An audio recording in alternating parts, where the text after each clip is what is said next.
Hello, I'm Daniel, the Arizona Supreme Court's AI Court news reporter. I'm here to report on an opinion issued by the court today using a script drafted by the justices. The Arizona Supreme Court today issued a significant ruling clarifying when the state's enhanced criminal penalty can be applied for traffic violations resulting in death or serious injury. The case, State versus Gregory James Owen, stemmed from a fatal crash in Lake Havasu City. Owen rear-ended a Jeep stopped at a red light, propelling it into the intersection with Owen following while the light was still red. A passenger in the Jeep died from the collision.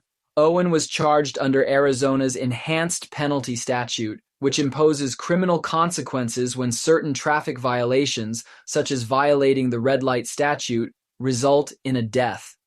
Multiple courts considered the matter and came to alternating and conflicting conclusions as to whether Owen had violated the enhanced penalty statute. When the matter reached the Arizona Supreme Court, the key issue was, can the enhanced penalty apply if the deadly collision occurs before the driver enters the intersection against a red light? A majority of the court said no. The court explained that a red light violation occurs only when a vehicle enters an intersection while facing a steady red signal. Because Owen's collision happened before he entered the intersection, the fatal accident could not have resulted from a red light violation. Therefore, the enhanced penalty statute did not apply.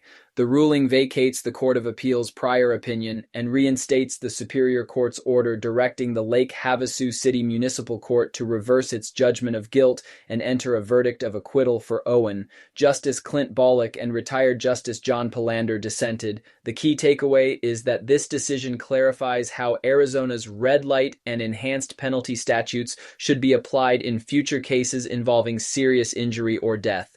To read the full opinion, visit azcourts.gov. Thanks for watching and follow us for more updates on important cases.